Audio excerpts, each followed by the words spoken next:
The 26th of August, this time next week, will be in September. But Kane Blackwell's here. Kane, very good morning to you. Good morning, Mike. Good to see you. Amazing stories this morning about the kind of, it's almost as though there's a kind of awakening going on where with every day that passes, we discover something else that is going on that we didn't know was going on. Like, for example, we just talked about, Mehmet, there about millions and millions of pounds being sent by the National Lottery Fund to all of these migrant organisations, to the Refugee Council, millions and millions of pounds. I mean, you know, effectively bankrolling the invasion, for want of a better word.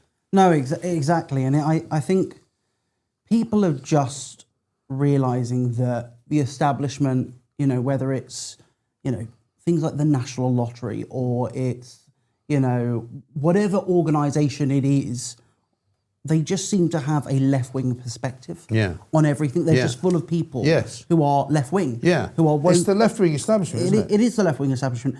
And when normal, average Brits who, you know, get up, go to work, who, you know, want to get on with their lives and contribute in whatever way possible, whether it's through their taxes or through, you know, charities and other things like that, to find out that it's then being used on something that is so political. I think that's the problem, is it's such a political thing to be spent on. You know, no one, you can't say, you know, helping, you know, children with cancer is a political thing. You know, it's a wonderful thing to be able to donate and I think to. And when people think of good causes and they think of National Lottery giving money, because that was one of the reasons they got the licence, was that they were going to give money to good causes. And when people think of good causes, they don't think of a bunch of men, mostly young men, marauding into a beach at Dover and getting handed a free phone and getting handed a free, you know, hotel key and all the rest of the stuff they're getting for free. But that's what we're doing. And this is the thing, it's the infiltration. And it's the thing that the communists spoke about many years ago, which was the long march through the institutions. And it's happened. And we have to wake up to the fact that we have, I'm not even going to call them woke people anymore. They are communists They are. in our society and in our institutions. We have to remember this. These people are communists. They may dress themselves up in other ways and they don't say communist anymore because they learned that after the Cold War they can't say communist because no one will take them seriously. No, exactly. But the point is that, as you say, they are the left-wing establishment. Bizarrely, I haven't got a book in front of me because I've given them all away, but I'm going to bring one in tomorrow. My book, Fake News, talks about this whole kind of, you know, this unholy alliance between the press now, the establishment press, particularly the papers like the Times, Pravda, as I now call it, and the established kind of, you know, government and all the institutions. Everybody's come from the same pot, if you like. They've all been to Oxbridge. They've all been taught about climate change is the biggest threat to the world. They've all been told that, you know, migrants are good and immigration is great, and, you know, the economy needs to be supported by, you know, more money being paid in tax by people who've got more. You know, it's incredible how we've got here, really. And Liz Truss, who you work with, obviously, is a great protagonist of all of these, of being critical of all of these institutions and somehow changing the way things are. But you've come across another story today, which is from your local area, Swale Council. Tell us about that. So it's a shocking story, Mike, and, you know, Swale Borough Council should hang their heads in shame for what they've done. So iCars, which is a local taxi firm, in Sittingbourne and Sheppey in Swale, who have obviously a contract through the licensing department. They have had a complaint about their taxis because they had one complaint because it had poppy signs and Lest We Forget signs on them in the run up to Remembrance Sunday to promote the poppy appeal, something that I think millions and millions of people, I know millions and millions of people in this country support and want to help. We do it every single year and we've done it for hundreds of years now. This video is sponsored by Tally Money. I'm delighted to be joined in the studio by CEO and founder Cameron Parry. Cameron, very good morning to you. Nice to see you. Tell us what Tally Money is. Well, at Tally Money, you get a savings account powered by gold. So we give you a sort code and account number in your name, just like a normal bank account, but instead of sitting in pounds, you now have milligrams of gold that we brand as Tally. Okay. And how does it actually work sort of day to day? Do you check the gold price every day? Do you need to do that? How does that? We use the spot price, what's called the spot price in gold, and that updates every minute. It's a live price. We don't charge any premiums or FX margins on anything on that. You just go about your day as though it was any other mainstream foreign currency, except that you see all your transactions in real time and you're not getting charged, international transaction fees and things like this. Okay, so if I move some of my money into Tally because I've just opened an account, what happens to it? And is it one of those things that I'll just be watching all day to go, ooh, look what's happening today? You might do, but you've probably got better things to do with your time, to be honest, Mike. I don't actually think about the little movements in price because I know over time that on average it goes up more than 12% per annum, and it has each year for the last 10 years. Bank savings products or current accounts just can't compete with that at all. But the main thing is my money's sitting there. It's my direct ownership of an asset.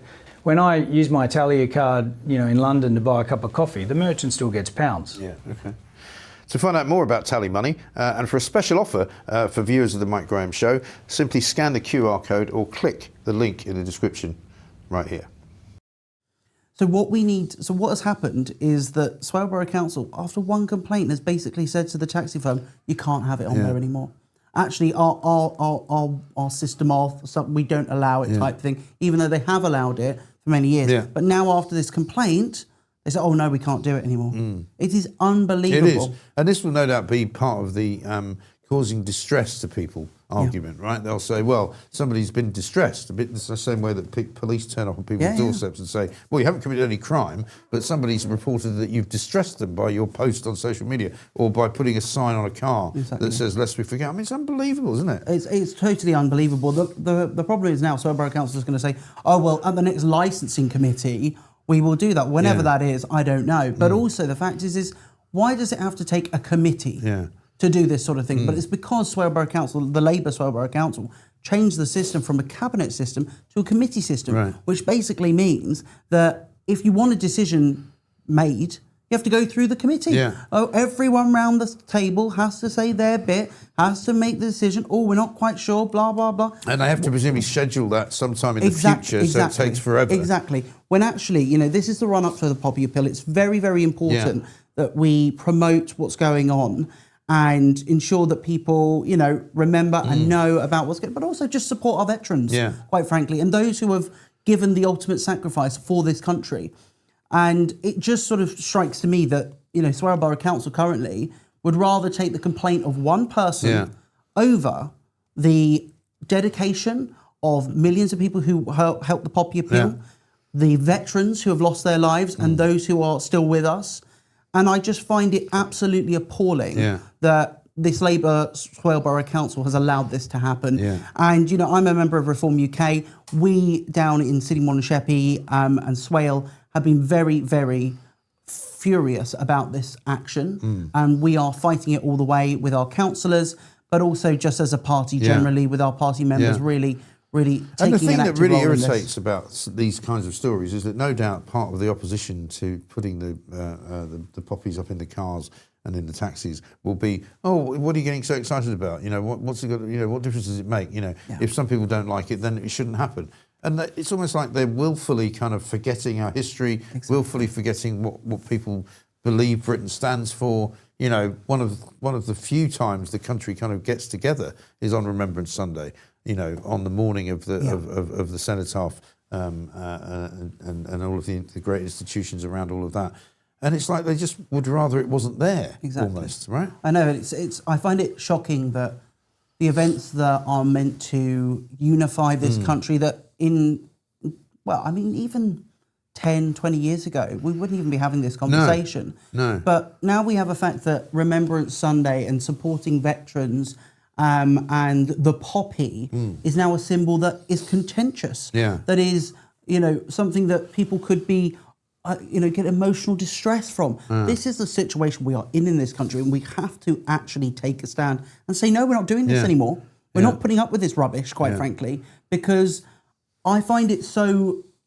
I think everyone finds it so frustrating, and so many of your viewers will feel exactly the same as, how does this happen? How is this so crazy? But it's because, going back to the original story, we have people in our institutions, whether it is at the lowest level, in council level, or at the highest levels of government, who are quite frankly communists who hate this country, who hate everything that we stand for, and want to destroy it. And we have to remember that. Yeah, it's absolutely shocking. Absolutely shocking. Let's talk a bit about the Tory party, because they've got themselves into a bit of a bind, haven't they? Yesterday, interestingly enough, the Times, once again, Pravda, who I've said, again in my book, have got an absolute and utter kind of, MAGA campaign going against reform. They keep publishing stories about Nigel Farage, about Posh George, about Richard Tice, anything they can get their hands on in order to try and create sort of division within reform and to try and wreck their chances of becoming, the next government. So they published a story yesterday morning in which Kemi Badenoch's gone to Rome, put on a toga, by the looks of it, I don't know why she was wearing that, put on a toga and met with Giorgia Meloni, came back, gave a briefing to the Times in which she said, basically, that Giorgia Meloni had advised her to stay away from reform, not to do any kind of deal with them about a coalition government, and to sort of more or less plough your own furrow, keep your own council, stay as you are, don't do any of that. Sorry to sum up the story so that you won't have much to say about it, but then Jeremy Kyle interviews Nigel Farage in the morning and says, "What have you done to upset Kemi Badenoch?" Nigel quite rightly says, "Well, hang on a minute. Where are the quotes from Giorgia Meloni? Because there aren't any. The Times says that that's what you were told. Yeah. But there's no actual quote from Giorgia Meloni." And I, funnily enough, spent the day looking to see whether Giorgia Meloni had made any comment at all on social media or anywhere else, and she hadn't. She hadn't even mentioned that she'd had a meeting with Kemi Badenoch. It now turns out that it never happened. I find it extraordinary that the leader of a once great party, that governed this country for hundreds of years, is now, quite frankly, making up stories about a world leader, saying that the world leader thinks that she shouldn't go into coalition with reform. I find it astonishing. It's crazy, but we live in a crazy world. And quite frankly, CCHQ and Kemi's team obviously crossed the Rubicon yesterday when they decided that they were going to put this out, and they must have known that this didn't happen. Someone must have gone, well, actually, I don't remember anyone saying this. I don't remember, well, the point is who has that come from? This has to have come from the leader's office. Yes. Because only the leader would know. I can't imagine she said this. If she said this in a public arena, everyone would have known. Sure. You would have known. They would have been recorded. It would have something would have happened. This is obviously a private conversation. So who's it come from? Yeah. These are the questions that, frankly, the Times should be asking. Yes. But they're not going to do that. They don't. Because the Times newspaper is part of this establishment setup that hates Nigel Farage, that hates Reform UK, because Reform and Nigel pose a threat to the establishment. This is what people have to remember, is that if you pose a threat to the establishment, they will try to take you down. That is it. And there's no question that that's exactly what they're trying to do. Because, you can see the playbook running from the beginning of the year. First they started on Richard Tice and his business affairs, and then tried to sort of pin a load of dodgy tax receipts on him, which he more or less explained away, and it's sort of gone nowhere. Meanwhile, they then went after Nigel Farage and the 5 million gift that they found out about, which may or may not have been obtained by nefarious means, right? He says it was. He's looking into the NCA, the National Crime Agency, to see whether they've got a leak. There's a possible lawsuit going on. Then they go after Posh George, George Cottrell, because of some of his rather interesting connections. As Nigel said to me in the interview I did with him in Clacton, he's a very colourful character. But, nothing that was published this year was not known about before. No, exactly. Right? And then they went after them after they won big in the May elections, in the council elections. And it almost sort of turbocharged their campaign. But this is extraordinary to me, because presumably at some point yesterday afternoon, something happened inside a Conservative central office, and they went, we better tell the Times to pull the story, because that's what then happened. Guido Fawkes reported it very well, saying that suddenly the quote about what Giorgia Meloni supposedly said has been pulled out of the story, and so there is no story. No, now. exactly. So the story is what? Kemi Badenoch went to Rome and met Giorgia Meloni and a nice photo with her. Lovely stuff, but that's not news. No. And quite frankly, the idea that you would even share a personal conversation, even if she had said it, to say that you would share that information without without that being a formal press conference from the Italian Prime Minister is outrageous in itself. It is. It is outrageous in itself, and it's no way to conduct. Right. Well, again, this is what diplomacy. Nigel said, wasn't it? He said yesterday morning, he said, look, I had a conversation with Giorgia Meloni a few weeks ago, but I didn't tell you about it, No. he said to Jeremy. I didn't tell anybody else about it because of private conversation. Exactly. And I happen to be one of those people who has conversations with world leaders, and I don't tell everybody what they said. Exactly. Because if you did do that and you did operate like that, presumably they wouldn't see you. Yeah. You know, because there are certain things, certain protocols, you would think, which are supposedly kept within 100% these walls, as it were. 100%. And, you know, I have had the privilege of working with, you know, politicians of this country, meeting world leaders and whatnot as well. And I wouldn't sit here and tell you what I've heard in those conversations and whatnot, because it's not my place. Right. And also, if you want to have a relationship with these people, how are you ever going to be able to be trusted if you then go and tell the press? Yeah. But I just think it's so important that the press tried to paint Kemi Badenoch as this, you know, new stateswoman who, you know, she's the sensible choice. They keep telling us that the Tories are back. The Tories are not back. They're not back. They're not back. And, you know, she's the sensible choice and all of this sort of stuff. Well, this isn't very sensible. No. This is very juvenile politics, if you ask me. Yeah. And she should know better, and her team should know better than to put this out. I just find it ridiculous. The idea that, you know, the leader of the opposition is going around telling people what world leaders are saying. Yes. I think it's very, very damaging. Well, one, it's about damaging because of the very fact of doing it on its own. But to then actually invent something that was said, I mean, somebody must have. I mean, I don't imagine that Giorgia Meloni's people were particularly happy about it coming out, but somebody must have made a phone call to say, by the way, you better lose that. I think right? so. Because our relationship with Nigel Farage is perhaps a bit more important than the one we've got with you. But we've got, I don't know if you can see that clip, Elena, can you, of Kemi Badenoch? Can we play it? This is what she said before all of this happened, right? You might find this amusing. I know how certain things might sound if they're not said properly. Yes. So I never have gaffes or, you know, apologizing for something that I said, oh, that's not what I meant. I never have to clarify because I think very carefully about what I say, make sure that we don't sound shrill.